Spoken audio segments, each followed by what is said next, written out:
लेकिन वेंटिलेटर की यह कथा अभी पूरी नहीं हुई है। गुजरात कांग्रेस के अध्यक्ष अमित चावड़ा ने आरोप लगाया है कि इस वेंटिलेटर को, जो कि नहीं है, इसके इस्तेमाल करने का सर्टिफिकेट जो सरकारी एजेंसियां होती हैं उन्होंने नहीं दिया। सरकार सर्टिफिकेट दिखाए।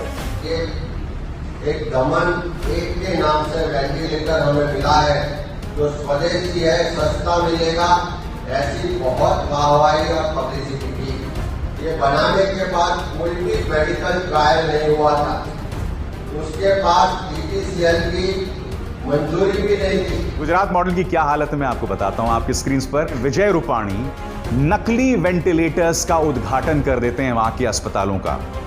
6 साल पहले जब प्रधानमंत्री सत्ता में आए थे तो एक बहुत बड़ी ताकत उनकी क्या थी? उनकी बहुत बड़ी ताकत थी गुजरात मॉडल। पिछले 6 साल में कोई गुजरात मॉडल की चर्चा कर रहा है? नहीं कर रहा है। और ये वेंटिलेटर्स भी नहीं है, ये सिर्फ एम्बू बैग्स हैं।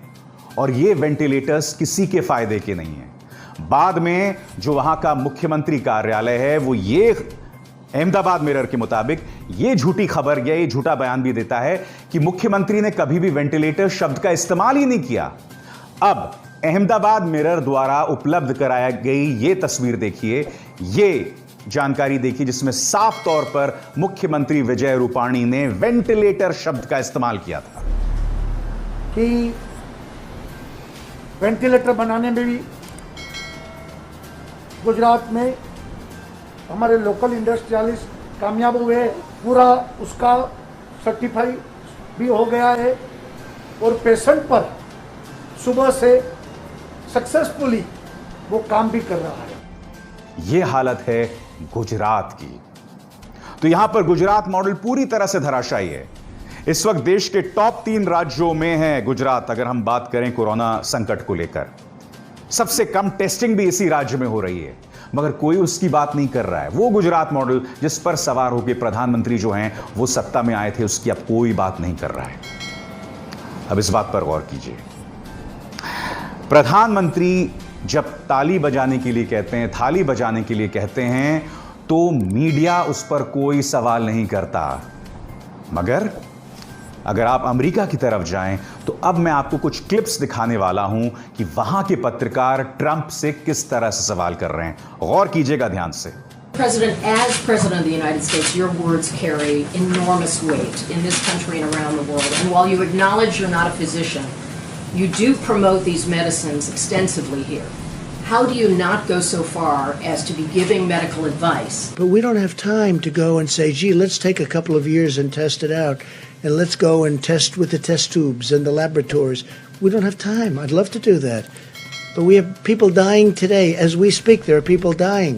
The doctors who are treating coronavirus patients, they have the medical expertise to determine whether or not they should prescribe hydroxychloroquine. And many of them And do. there are already clinical trials in place looking at hydroxychloroquine. Sure. So They should be finished in about a year. Why not just let the science speak for itself? Why are you promoting this drug? I'm not. I'm just You saying come very out here- simply, I'm not at all. I'm not. Look, you know what I'm trying to do. The argument is that you bought yourself some time. You didn't use it to prepare hospitals. You didn't use it to ramp up testing. Right You're now, so nearly 20 million you're so people disgraceful. are unemployed. It's so disgraceful the way you say that. Let me just Americans are listen. dead. I How just is this went so over real? it. Or this rant supposed to make people I feel just went confident over in it. an unprecedented crisis? Nobody thought we should do it, and when I did it, But what did you do with the time that you bought? you know The we month did. of February. That, You that know we video did. was a gap. What do The you entire do? month of February. What do you do when you have no case in the whole United States? When you excuse me. तो Trump से कठिन सवाल करती है वहां की media. जी हां, आपको याद होगा CNN के जिम कॉस्टा ने किस तरह से खड़े होकर ट्रंप की बखिया उधेड़ दी थी। आप जानते हैं उसके बाद क्या हुआ था?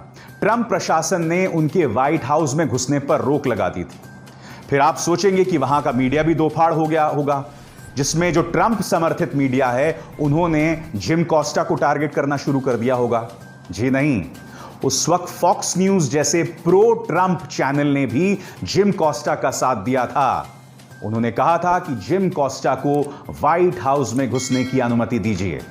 अब कल्पना कीजिए अगर इस तरह से प्रधानमंत्री नरेंद्र मोदी से हमारे पत्रकार सवाल करते। या मुझ जैसे पत्रकारों को प्रधानमंत्री इंटरव्यू देते?